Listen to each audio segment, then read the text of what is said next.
இதமான ஒரு பாடலை நாங்கள் இந்த வேளையில் கேட்டு முடித்திருக்கிறோம். இது அரசியல் தடம்.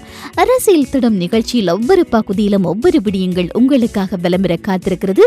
அந்த வகையில் முதல் பகுதியில் நாங்கள் பார்க்க இருப்பது, இலங்கையில் தொடர்கிறதா மௌன யுத்தம், ஒரு சிறப்பு பார்வை. அரசியலை பொறுத்த வரைக்கும் ராஜதந்திர நகர்வுகள் பெரும்பாலும் இருக்கும். அதாவது அது இல்லை என்றால் அரசியல் நடத்த முடியாது என்றொரு புறம் இருந்தாலும் கூட அரசியலில் ஒவ்வொருவருக்கும் ஒவ்வொரு விதமாக அமைந்திருக்கிறது ராஜதந்திர நகர்வுகள் என்று நாங்கள் இந்த வேளையில் பதிவு செய்து கொள்ளலாம். அதாவது ஜனாதிபதியாக இருந்தவர்களாகட்டும், பிரதமராகட்டும், எந்த ஒரு நாட்டை நாங்கள் எடுத்து பார்த்தாலும் இப்படிப்பட்ட ஒரு தன்மையை எங்களால் யூகிக்க முடியும். இலங்கையை பொறுத்த வரைக்கும் அதாவது முதல் 2 தடவைகள் ஆட்சி செலுத்தி உலகின் முதல் பெண் ஜனாதிபதியாக தன்னை அடையாளப்படுத்திக் கொண்டவர் என்றால் அது ஜனாதிபதி சந்திரிகா பண்டாரநாயக்க குமாரதுங்க.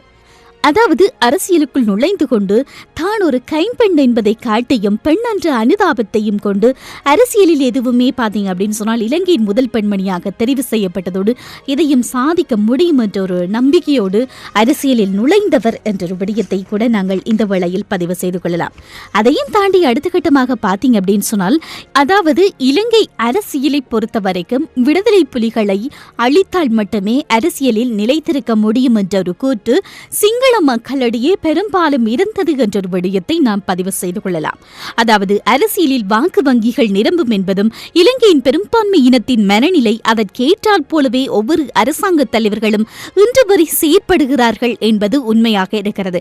இந்த நிலைதான் 2009 யுத்த களம் என்றொரு விடயத்தையும் நாம் இந்த வேளையில் பதிவு செய்து கொள்ளலாம். மஹிந்த ராஜபக்சவின் ஆட்சியின் போது நிகழ்த்தப்பட்ட கொடுமைகளுக்கு ஈடு இணையாக சந்திரிகாவின் ஆட்சியிலும் இனவழிப்பு இடம்பெற்றிருந்தாலும் 2009 போல் ஒரே அடியாக தமிழ் மக்களை கொன்றளிக்கவில்லை. இருந்தாலும் இன அழிப்பு நடைபெற்றுக் கொண்டுதான் இருந்ததை யாராலும் மறுக்க முடியாது. இன்னும் சொல்லப்போனால் சந்திரிகா அம்மையாரின் ஆட்சியிலேயே நாட்டை விட்டு வெளியேறி காற்றில் பறக்கும் காகிதங்களாக தமிழர்களின் அல்லல் நிலை இருந்தது. ஆனால் சந்திரிகாவின் ஆட்சியில் சமாதானத்திற்கான யுத்தத்தில் வெற்றி பெற முடியவில்லை. மாறாக இந்தியாவிடமும் இஸ்ரேலிடமும் ஓடி விடுதலை புலிகளை அழிக்க ஆயுதங்களை கொள்வனவு செய்து தோல்வியிலேயே முடிந்து போனது அவரின் கொள்கை. இருந்தாலும் பிரதமராக ரணில் சந்திரிகாவின் ஆட்சியில் அதிகாரத்தினை பெற்ற போதுதான் சமாதானத்திற்கான யுத்தம் போய் உண்மையான யுத்தத்திற்கான சமாதானம் கொண்டு வரப்பட்டது. அதாவது புலிகளை நளினப்படுத்தி அழித்தொழிக்கும் திட்டம் வகுக்கப்பட்டது. சுருங்கக்கூறின் 2009 ஆண்டிற்கான இனவழிப்பு போரின் பிள்ளையார் சொல்லியை 2002 ரணிலை கொண்டு போட்டது இந்தியாவும் மேற்குலகும். இந்த விடயத்தை பொறுத்தவரைக்கும் நாம் ஒரே ஒரு விடயத்தை பதிவு செய்து கொள்ளலாம். அதாவது ரணில் விக்ரமசிங்கவின் தந்திரங்கள் சமாதானத்திற்கானதன்று, மாறாக அது விடுதலை புலிகளை நளினப்படுத்தக்கூடியதும் உடைப்பதும் என்கின்ற குறியும் பலவீனப்படுத்தப்பட்டிருந்த இலங்கை இராணுவத்தினரின் வலுவை மீள கட்டுமானம் செய்வதும் அன்றைய ஒரு நோக்கமாக இருந்தது. இதிலிருந்து மிகுந்தார்கள் விடுதலை புலிகள். அதாவது பல தடவைகள் சமாதான பேச்சுக்களில் இருந்து விடுதலை புலிகளின் பேச்சு நழுவப்பட்டிருந்தது என்று பல கருத்துக்கள் எல்லாம் அன்றைய நாளில் எழுந்திருந்தது என்ற விடயத்தையும் நாம் அரசியல் தடத்தில் பதிவு செய்து கொள்ளலாம். இலங்கையில் தொடர்கிறதா மௌன யுத்தம், ஒரு சிறப்பு பார்வை. இந்த நிலையை பொறுத்தவரைக்கும் நாங்கள் பார்க்கக்கூடியதாக இருக்கிறது. 2001 ஆண்டு விடுதலை புலிகளுடைய வளர்ச்சி அதிகம் என்பதை இந்தியா கணித்திருந்தது. அது மட்டுமில்லாது ரணில் விக்ரமசிங்க கூட புரிந்து கொண்டிருந்தார் அப்படின்னு சொல்லி உலகறிந்த உண்மை எனலாம். அது மட்டுமல்லாது இந்த நிலையை பொறுத்த வரைக்கும் சர்வதேசத்தோடு சில விட்டுக் கொடுப்போடு செல்ல வேண்டும் என்பதை விடுதலை புலிகளின் தலைவர்கள் ஏற்றுக்கொண்டிருந்ததாகவும் இதை சரியாக பயன்படுத்தி ஒப்பந்தமும் அதற்கு பிறகு நடந்திருக்கக்கூடிய ஆட்சி மாற்றமும் சாதகமாகவே இலங்கை அரசு தரப்பிற்கு ஏற்பட்டதாகவும் கூறப்படுகிறது. அதாவது சந்திரிகாவின் ஆட்சி மாறி மஹிந்தவின் ஆட்சி காலம் மலர்ந்த போது சில காட்சிகள் அரங்கேற்றப்பட்டதாகவும் கூறப்படுகிறது என்ற விடயத்தை நாங்கள் சொல்லலாம். இந்த நிலையை பொறுத்தவரைக்கும் நாங்கள் பார்க்கக்கூடியதாக இருக்கிறது. சந்திரிகா குமாரதுங்கவின் ஆட்சி காலத்திலேயே ரணிலும் சரி, இந்தியாவும் சரி, அமெரிக்கா, நோர்வேயும் இணைந்து போட்ட முடிச்சை சீராகவும் சரியாகவும் பயன்படுத்த தொடங்கியிருக்கிறார்கள் மஹிந்த ஆட்சி காலத்தில் அப்படின்ற ஒரு விஷயத்தை இன்று வரை அரசியல் அவதானிகளின் ஊகமான கருத்தாக இருக்கிறது. ஆக விடுதலை புலிகளை அழிக்க திட்டம் வகுத்திருக்கிறார்கள், அதில் அவர்கள் வெற்றியும் கண்டிருக்கிறார்கள் என்று மிகப்பெரிய ஆர்வலர்களின் கருத்தாக காணப்படுகிறது. இது இன்றல்ல இரண்டல்ல 2001ஆம் ஆண்டே பல போடப்பட்ட முடிச்சுகள் என்றொரு கூற்று காணப்படுகிறது என்றொரு விடயத்தை கூட நாங்கள் இந்த வேளையில் பதிவு செய்து கொள்ளலாம். இலங்கையில் தொடர்கிறதா மௌன யுத்தம்? ஒரு சிறப்பு பார்வை. அதாவது இலங்கையை பொறுத்த வரைக்கும், அதாவது வடக்கு கிழக்கை பொறுத்த வரைக்கும் மீண்டும் நிம்மதியான சமாதான யுத்தம் ஒன்று தமிழர் தரப்பை மீது விடுக்கப்பட்டிருக்கிறது என்றொரு கருத்து காணப்படுகிறது. அது மட்டுமல்லாது, அதாவது பார்த்தீங்க அப்படின்னு சொன்னால் ரணிலின் தந்திரமான யுக்திகளை சரியாக புரிந்து கொண்டுதான் காய் நகர்த்தல்கள் இடம்பெறுகிறது என்றொரு குற்றச்சாட்டு காணப்படுகிறது என்றொரு விடயத்தையும் நாம் இந்த வேளையில் பதிவு செய்து கொள்ளலாம். அது மட்டுமல்லாது, இலங்கை தமிழர்களின் வாயை அடைக்கக்கூடிய சூழ்ச்சிகள் எல்லாம் இப்போது வகுக்கப்பட்டு கொண்டிருக்கிறது என்றும், அதில் ஒன்று இந்திய மீனவர்களை விடுவிக்கும் காட்சியும், பிடிக்கப்பட்ட படகுகளை மீள ஒப்படைக்கக்கூடிய நிகழ்வுகளும், மீனவர் சந்திப்புகளில் இவர்களுடைய வெளிநாட்டுகளும் இதன் மூலம் இலங்கை ஜனாதிபதி விட்டுக் கொடுப்போடும் இருக்கிறார் என்பதை உலகத்திற்கு காட்டியவர் மிகவும் நல்லவர் என்ற தொனியில் பார்க்க வேண்டும் என்று இப்போது இருக்கக்கூடிய சூழல்கள் காட்டி நிற்கிறது என்ற ஒரு கருத்தும் காணப்படுகிறது. இது அத்தனையும் ராஜதந்திர நகர்வுகள் என்று பல அரசியல் அவதானிகளின் விசனமாக காணப்படுகிறது என்ற விடயத்தையும் நாம் அரசியல் தடத்தில் பதிவு செய்து கொள்ளலாம். வடக்கில் மைத்திரியின் காணி வழங்கும் நிகழ்வுகளும், அண்மையில் பாலியல் பலாத்காரத்திற்கு உட்படுத்தப்பட்ட மாணவியின் குடும்பத்தினரை பார்த்து ஆறுதல் சொல்ல வந்த ஜனாதிபதியின் செயற்பாடும் உண்மையில் வரவேற்கப்பட்டதுதான், உண்மையில் வரவேற்கத்தக்கதுதான். ஆனால் இதை இன்னொரு அரசியலாக மாற்றும் திட்டத்தை ரணில் தரப்பு வைத்திருக்கின்றது. அதாவது, மைத்ரி நல்லவர், அவர் தலைமையிலான ஆட்சி இயந்திரம் திறமையானது என்பதாகும். இந்த தருணத்தில் கூட ராஜதந்திரமாக செயற்படுகிறது அரசு என்ற கோணத்தில் பார்க்கும் துர்பாகிய நிலையில் உள்ளது என்று பல அரசியல் விமர்சகர்கள் விசனம் வெளியிடுகிறார்கள். இந்த நிலையினை பார்க்கும்போது எதிர்கொள்ள இருக்கும் பொதுத் தேர்தலில் மஹிந்தவுக்கும் அவரின் சகாக்களுக்கும் விழுந்த அடி மட்டுமல்ல, தமிழ் தேசிய கூட்டமைப்பினருக்கு விழுந்த அடிதான் போலும் என்கிறார்கள் விமர்சகர்கள். காரணம், தற்போது வடக்கை பொறுத்த வரைக்கும் மைத்ரியின் பெயர் மந்திரமாக ஓதப்படுகிறது. பெரும்பாலான புதிய வாக்காளர்களாக இருக்கும் இளைஞர் யுவதிகளின் பேச்சில் மைத்ரி தலைமையிலான அரசாங்கம் நல்ல அரசாங்கம் என்றொரு பேச்சை கேட்க முடிகிறது. இந்த விடயத்தை பொறுத்த வரைக்கும் தமிழ் மக்களுக்கு நன்மை தரக்கூடிய விதத்தில் அமையுமா என்ற தொனியில் பார்க்க வேண்டும் என்கிறார்கள் அரசியல் அவதானிகள். இது ஒரு புறம் இருக்க, உலகத் தமிழர்களையும் புதிய நல்லாட்சி என்று சொல்லுகின்ற அரசாங்கம் தனது வலைக்குள் இழுத்து வர பெரும் முயற்சியில் இறங்கியிருக்கின்றது என்ற கூற்றும் பலத்த ஒலிக்கிறது. இலங்கையை பொறுத்தவரைக்கும் அங்கே வாழக்கூடிய தமிழ் மக்கள் பல விடயங்களை சிந்திக்க வேண்டிய காலம் இது என்று கூறப்படுகிறது.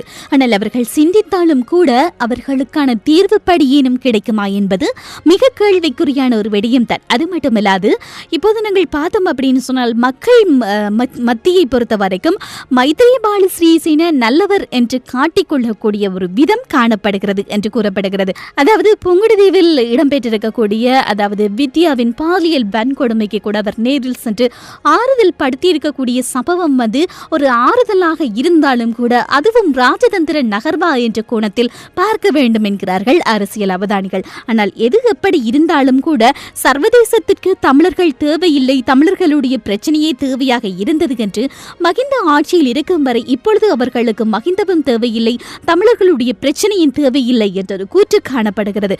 ஆக சிங்கள மக்கள், அதாவது பெரும்பான்மையாக இருக்கக்கூடிய அவர்களின் கோரிக்கை மட்டும் நிறைவேற்றப்படுகிறது, தமிழ் மக்களின் கோரிக்கைகள் மட்டும் நிறைவேறப்படவில்லை, தமிழர்கள் கேட்டால் மட்டும் இதுவரைக்கும் பதில் வராதா என்றொரு கேள்விக்கணைகள் காத்திருக்கிறது. ஆக இலங்கையை பொறுத்த வரைக்கும் இப்போது நாங்கள் பார்க்கக்கூடியதாக இருக்கிறது, பரவலாக இடம்பெற்றுக் கொண்டிருக்கிறது, பெண்கள் பாதிப்புகளுக்கு எதிர்நோக்கி கொண்டிருக்கிறார்கள். ஆக இலங்கையை பொறுத்த வரைக்கும் மௌன யுத்தம் தொடர்கிறதா என்ற ஒரு கேள்வி தற்சமயம் எழுந்திருக்கிறது. இந்த கேள்வியினால் தான் சர்வதேச உலகத்தை பொறுத்தவரை அதாவது இலங்கை பல அழுத்தங்களை கொடுத்து கொண்டிருக்கிறார்கள். ஆக நிச்சயமாக இலங்கையை பொறுத்த வரைக்கும் மௌன யுத்தம் தொடர்ந்து கொண்டுதான் இருக்கிறது என்பதை நாங்கள் இப்போது வெளிவந்திருக்கக்கூடிய செய்திகளின் அடிப்படையில் பார்க்கக்கூடியதாக இருக்கிறது என்ற விடயத்தையும் நாம் இந்த வேளையில் சுட்டிக்காட்டலாம். இலங்கையில் தொடர்கிறதா மௌன யுத்தம்? சிறப்பு பார்வை கேட்டீர்கள்.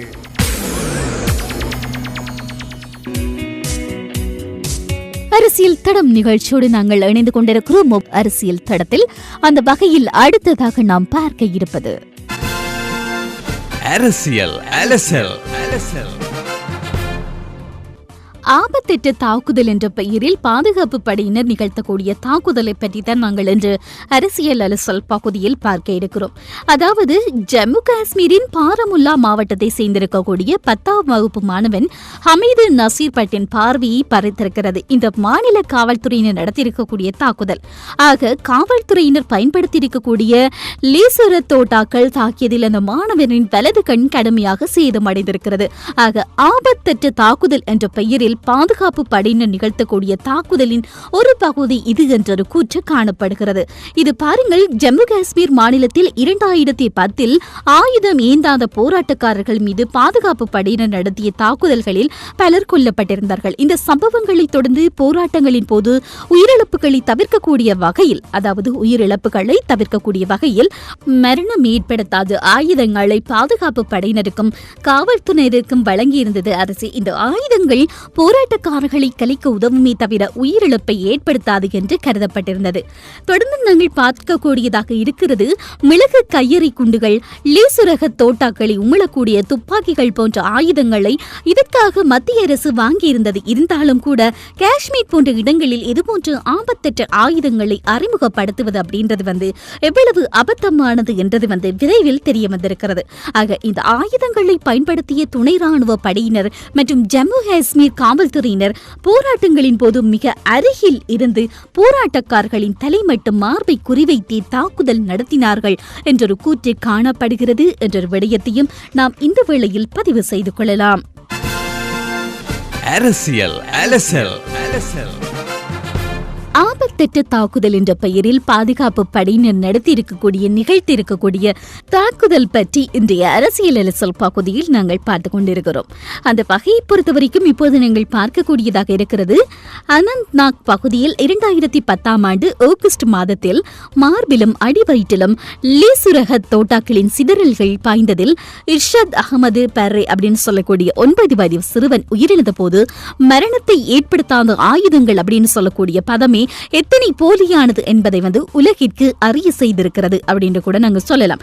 தொடர்ந்தும் பாருங்கள், 2010 முதல் 2013 வரை இந்த ஆயுதங்கள் ஏற்படுத்தி இருக்கக்கூடிய பாதிப்பின் மூலம் கண்களில் மோசமான காயங்களோடு காஷ்மீரின் முக்கியமான 2 மருத்துவமனைகளில் அனுமதிக்கப்பட்டிருந்தவர்களின் எண்ணிக்கை 36 என்று தகவல் உரிமை சட்டத்தின் மூலம் தெரிய வந்திருக்கிறது. ஆக 2010 மட்டும் 12 பேருக்கு முற்றிலுமாக பார்வை பறிபோகியிருந்தது. தெற்கு காஷ்மீரின் ஷோபியின் பகுதியில் ஆயுதம் ஏந்தாத போராட்டக்காரர்கள் பலரும் இந்த ஆயுதங்களால் பார்வை இழக்க நேரிட்டதை கண்டித்து மக்கள் ஜனநாயக கட்சி தலைவர் மெஹ்பூபா முஃப்தி தலைமையில் அந்த கட்சி உறுப்பினர்கள் கடந்த ஆண்டு சட்டப்பேரவையில் இருந்து வெளிநடப்பு செய்திருந்தார்கள் என்ற விடயத்தையும் நாம் அரசியல் தடத்தில் பதிவு செய்து கொள்ளலாம். ஆபத்திட்ட தாக்குதல் என்ற பெயரில் பாதுகாப்பு படையினர் நிகழ்த்தக்கூடிய தாக்குதலின் ஒரு பகுதி பற்றிய சிறப்பு பார்வையை நாங்கள் இன்றைய அரசியல் அலசல் பகுதியில் பார்த்து கொண்டிருக்கிறோம். அந்த வகையில் நாங்கள் பார்க்கக்கூடியதாக இருக்கிறது என்ன அப்படின்னு சொன்னால், தற்சமயம் நாங்கள் பார்த்தோமையானால், அதாவது பாரதிய ஜனதா கட்சி கூட்டணியில் மாநிலத்தில் ஆட்சிக்கு வந்ததுக்கு பிறகு முஃப்தி முகமது சைதும் அவருடைய மகள் மெஹ்பூபாவும் மாணவன் ஹமீது நசீர் பட்டுக்கு இந்த கதி பற்றி மௌனம் சாதிப்பது அதிர்ச்சி அளிக்கிறது அப்படின்னு கூறப்படுகிறது. இது போதாது அப்படின்னு சொல்லி இந்த சம்பவம் குறித்து நகரிலிருந்து வெளியாகக்கூடிய செய்தித்தாள்களுக்கு பேட்டி அளித்திருக்கக்கூடிய காவல்துறை அதிகாரி இதுபோன்ற சமயங்களில் போராட்டக்காரர்களை எப்படி சமாளிக்க முடியும், கல்லெறிபவர்களை வேறு எப்படி கட்டுப்படுத்துவது என்று அவர் கேட்டிருக்கக்கூடிய கேள்வி மிகவும் அலட்சியம் செய்யும் விதமாக காணப்படுகிறது என்று பலரின் கருத்தாக காணப்படுகிறது. ஆக ஆபத்தானவையோ ஆபத்தற்றவையோ ஆயுதங்களுக்கு பார்வை கிடையாது, ஆனால் பார்வையும் கருணையும் அழித்துவிடும் திறன்மெட்டகம் உண்டு என்பதை இந்த சம்பவமும் அதிகாரத்தின் அலட்சியமும் காட்டி நிற்கிறது அப்படின்னு கூட சொல்லலாம். ஆகவே இதற்கு அரசு எவ்வாறான தீர்மானங்களை கொண்டு வரப்போகிறது என்பதை நாம் பொறுத்திருந்தே பார்க்க வேண்டும். ஒவ்வொரு பகுதியிலும் ஒவ்வொரு விடயங்களை அரசியல் தடம் உங்களுக்கு வாரி வழங்கிக் கொண்டிருக்கிறது. அது மட்டுமல்லாது இன்னிசையால் இதயங்களை இதமாக வருடி கொண்டிருக்கக்கூடிய இந்த அரசியல் தடத்தில் அடுத்ததாக நாம் பார்க்க இருப்பது இலங்கையின் வரலாற்று சுவடுகள். கச்சத்தீவு குறித்து இந்திரா காந்திக்கு கருணாநிதி கடிதம். கச்சத்தீவு இந்தியாவுக்கே சொந்தம் என்று ஆதாரங்களுடன் பிரதமர் இந்திரா காந்திக்கு தமிழக முதலமைச்சர் கலைஞர் கருணாநிதி கடிதம் எழுதியிருந்தார். கச்சத்தீவு பற்றி இந்திரா காந்தியும் ஸ்ரீமாவு பண்டாரநாயக்கவும் பேச்சு நடத்தி கொண்டு இருந்த காலகட்டத்திலேயே கச்சத்தீவு தமிழ்நாட்டுக்குரியது என்பதனை வலியுறுத்தி இந்திரா காந்திக்கு கருணாநிதி கடிதம் எழுதினார். கச்சத்தீவு பிரச்சினை குறித்து வெளிநாட்டு இலாக்கா காரியதரிசி கபில் சிங் என்னுடன் பேச்சு நடத்தியதைத் தொடர்ந்து எனது இலாக்கா அதிகாரிகள் கச்சத்தீவு பற்றிய ஆதாரங்களை சேகரித்தார்கள் என்று கருணாநிதி எழுதிய கடிதத்தில் குறிப்பிடப்பட்டிருந்தது. கச்சத்தீவு இலங்கை அரசுக்கு உட்பட்ட தீவாக ஒருபோதும் இருந்ததில்லை என்று நிரூபிப்பதற்கு தேவையான ஏராளமான ஆதாரங்கள் கிடைத்துள்ளன. நெதர்லாந்து நாட்டு மன்னருக்கு கேண்டி அரசருக்கும் இடையே 14/2/1776 அன்று ஏற்பட்ட ஒப்பந்தம், டச்சு நாட்டிடம் இருந்த கடற்கரை பகுதிகள் இங்கிலாந்து அரசுக்கு மாற்றம் செய்யப்பட்ட ஒப்பந்தம், 17/3/1762 அன்று ஜோன் சுரூடர் என்பவர் எழுதிய நினைவு குறிப்புகள், டச்சு போர்த்துகீசு மன்னர் காலத்து வரை படங்கள் ஆகிய எல்லா குறிப்புகளும் கச்சத்தீவு இலங்கைக்கு சொந்தமானது என்பதை காட்டவில்லை. 1954 ஆண்டு வெளியான இலங்கையின் வரைபடத்திலும் கச்சத்தீவு இலங்கையின் ஒரு பகுதியாக குறிப்பிடப்படவில்லை. நீண்ட நெடுங்காலமாக தமிழ்நாட்டு கடற்கரை பகுதியில் முத்துக்குளித்தல், சங்கு எடுப்பு ஆகிய உரிமைகள் ராமநாதபுரம் ராஜா உள்ளிட்ட தென்னிந்திய மன்னர்களுக்கே உரித்தானது என்பதனை வரலாற்று ஆதாரங்கள் காட்டுகின்றன. கச்சத்தீவு செல்லும் பாதையிலும் கச்சத்தீவின் மேற்கு பகுதி கரையோரத்திலும் சங்கு எடுக்கும் உரிமை ராமநாதபுரம் ராஜாவுக்கு இருந்தது என்பதனை காட்ட ஏராளமான ஆதாரங்கள் இருக்கின்றன. அங்கு சங்கு எடுத்ததற்காக அவர் எந்த காலத்திலும் இலங்கை அரசுக்கு கப்பம் கட்டியதில்லை என்று அப்போது முதலமைச்சராக இருந்த கருணாநிதி தெரிவித்திருந்த கடிதத்தில் குறிப்பிடப்பட்டிருந்தது. இலங்கையின் வரலாற்று சுவடுகள். கச்சத்தீவு இந்தியாவுக்கே சொந்தம் என்று நிரூபிக்க முடியும்.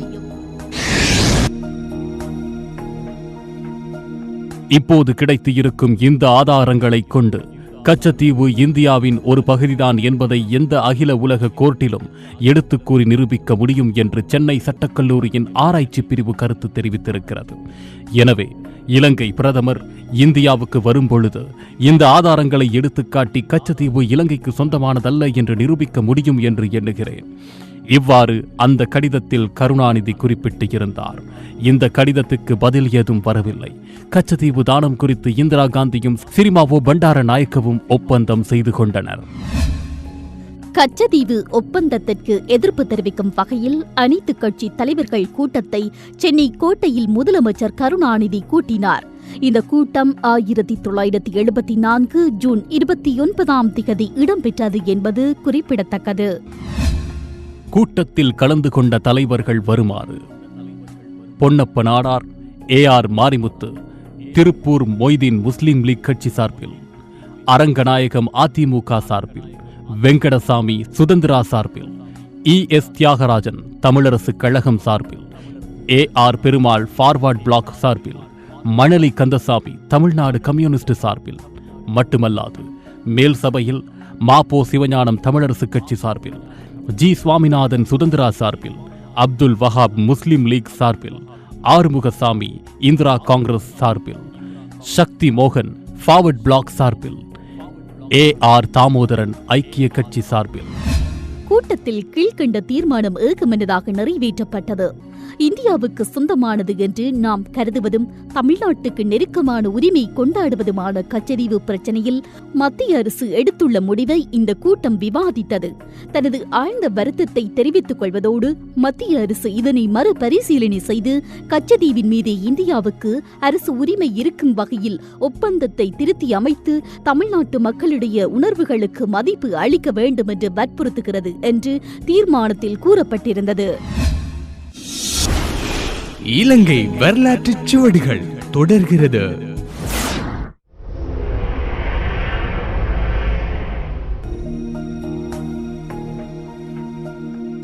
அனைத்து கட்சி தலைவர்கள் கூட்டத்தில் நிறைவேறிய தீர்மானம் பிரதமர் இந்திரா காந்திக்கு அனுப்பி வைக்கப்படும் என்று முதலமைச்சர் கருணாநிதி நிருபர்களிடம் கூறினார்.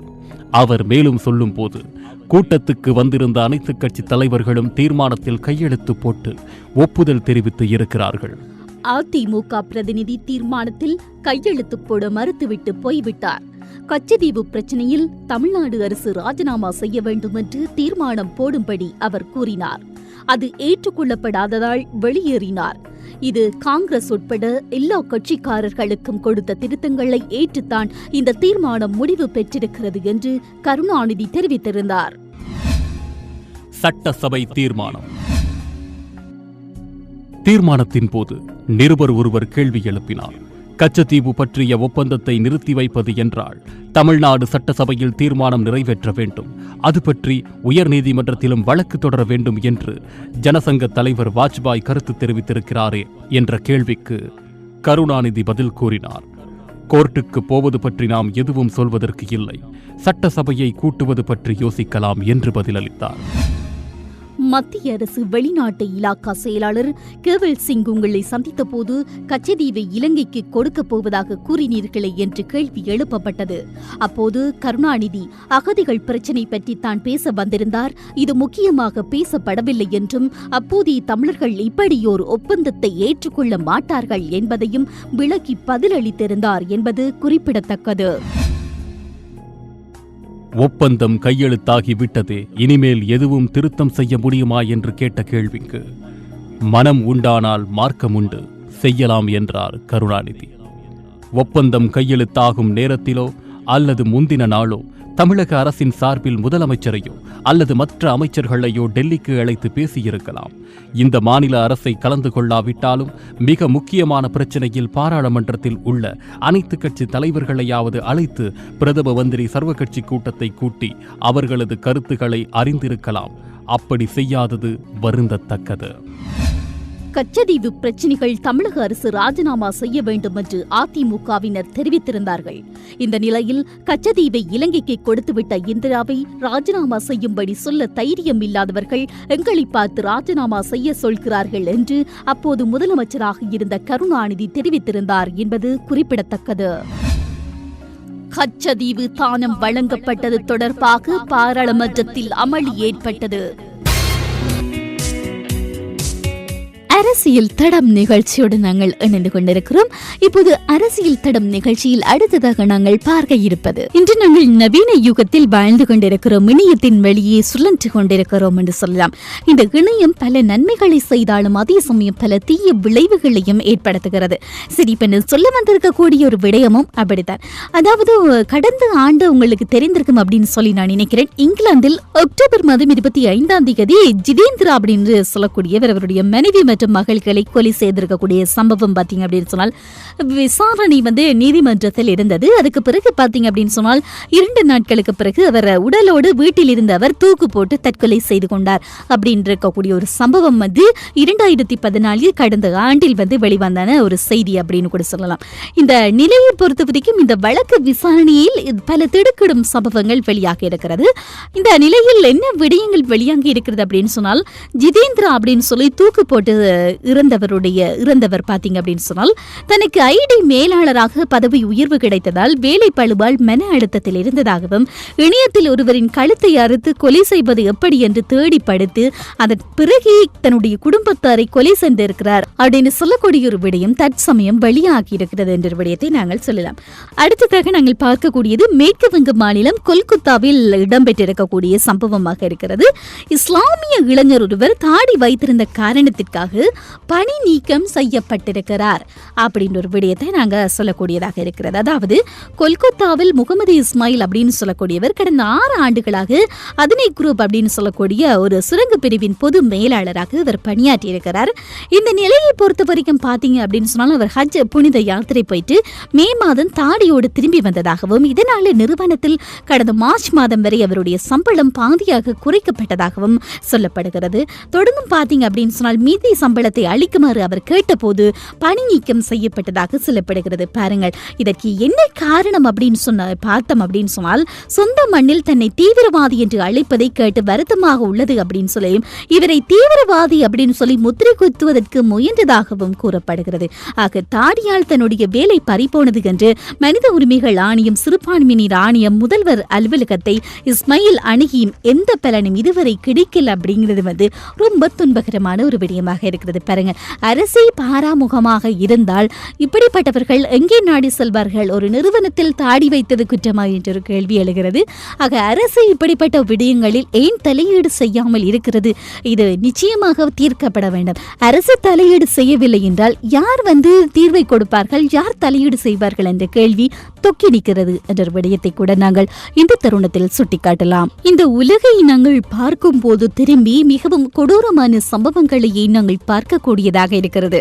அதாவது அமெரிக்காவில் 4 வயது குழந்தையை உயிரோடு அடுப்பில் போட்டு சமைத்து கொன்று குற்றவாளிக்கு விதித்த தீர்ப்பு தொடர்பான மறு விசாரணை நடத்த வேண்டும் என்று தற்சமயம் செய்திகள் வெளியாக இருக்கிறது. இதை நீங்க படித்திருப்பீங்க அப்படின்னு சொல்லி நான் நினைக்கிறேன். இது அமெரிக்காவில் நடந்த சம்பவம். அதாவது 1985ஆம் ஆண்டு கொடூரமாக நிகழ்த்திய குற்றம் அதாவது பாத்தீங்க அப்படின்னு சொன்னால் அமெரிக்காவையே ஒலுக்கி இருந்தது அப்படின்னு கூட சொல்லலாம். ஜான் அப்படின்னு சொல்லக்கூடியவருக்கு 36 வயதாக இருந்த போது அவர் வசித்த அதே பகுதியை சேர்ந்த 4 வயது குழந்தையை வீட்டுக்கு அழைத்து கொண்டு போயிட்டு அந்த குழந்தையை கதற கதற மின்சார அடுப்பில் திணித்து வைத்துவிட்டு அதனை அதிகபட்சமான வெப்பத்தில் சூடுபடுத்தி இருக்கிறார். இது மட்டுமா என்று நீங்கள் கேட்கிறீர்கள். எவ்வளவு பெரிய ஒரு கொடூரம் பாருங்கள். குழந்தை வெப்பம் தாங்க முடியாமல் வெளியே குதிக்காமல் இருப்பதற்கு மின்சார அடுப்பின் இருபுறங்களையும் நாற்காலிகள் கொண்டு இறுக்கமாக அடைத்திருக்கிறார். நீண்ட நேரம் அடுப்பை கொதி நிலையிலேயே விட்டிருக்க அந்த வீடு முழுவதும் புகை மண்டலம் சூழ்ந்திருக்கிறது. ஆக இதனை அறிந்த பகுதி தீயணைப்பு வீரர்கள் உள்ளே வந்து பார்த்தபோது அடுப்பிற்குள் அந்த பெண் குழந்தை முழுவதுமாக வெந்து போய் இருக்கிறதை பார்த்து அதிர்ச்சி அடைந்திருக்கிறார்கள். இந்த சம்பவம் 1985ஆம் ஆண்டு இடம்பெற்றது என்பது குறிப்பிடத்தக்க ஒரு விடயமாக இருக்கிறது. ஆக இதன் அடிப்படையில் அவர் மீது குற்றம் சாட்டப்பட்டு தற்போது சிறையில் அடைக்கப்பட்ட 30 வருடங்களை கடந்திருக்கக்கூடிய நிலையில் தற்சமயம் ஜான் கோரிக்கை ஒன்றை விடுத்திருக்கிறார். தான் அப்போது மனநலம் பாதிக்கப்பட்டவராக இருந்தாராம், அதனால மீண்டும் மறுவிசாரணை வேண்டும் என்று கோரியிருக்கிறார் அப்படின்ற ஒரு விஷயத்தை நாங்க சொல்லலாம். மனநலம் பாதிக்கப்பட்டவருக்கு எப்படி அந்த குழந்தையை அடுப்புக்குள்ள போட்டு அந்த குழந்தை எப்படி வெளியில வராமல் இருக்கிறதுக்கு அதாவது பாத்தீங்க அப்படின்னு சொன்னால் நாட்காலிகளை எல்லாம் முட்டு கொடுக்க வேண்டும் அப்படின்னு சொல்லி அவருக்கு ஐடியா வந்தது அப்படின்னு சொல்லி எனக்கு தெரியல. ஆனால் இந்த விடயத்தை பொறுத்த வரைக்கும் எவ்வாறான தீர்வுகளை அமெரிக்க அரசு எடுக்க போகிறது? அது மட்டுமல்லாது அவருக்கு மேலும் சிறை தண்டனை தானா, எப்படிப்பட்ட தண்டனைகளை இன்னும் வழங்க போகிறது அப்படின்ற கேள்வி இருக்கிறது. ஆனால் பாருங்கள், என்ன ஒரு கொடூரமான சம்பவத்தை இவர் அரங்கேற்றி இருக்கிறார். நிச்சயமாக அமெரிக்காவை ஒலிக்கி இருக்கக்கூடிய ஒரு சம்பவம் தான் இந்த சம்பவம் என்ற ஒரு விடயத்தையும் நாங்கள் இந்த வழியில் கோடிட்டு பதிவு செய்து கொள்ளலாம். இன்றைய அரசியல் தடம் நிகழ்ச்சியை செவிமடுத்த அத்தனை உறவுகளுக்கும் இனிமையானதொரு நன்றி நன்றி நன்றி. அன்பு கலந்த வணக்கங்களோடு விடைபெற்று செல்லும் நான் பிரேமுடன் பாரதி. கடவுளாகவும் வேண்டாம், மிருகமாகவும் வேண்டாம், மனிதனாக வாழ்ந்தால் போதும். மீண்டும் சந்திப்போம் உறவுகளே.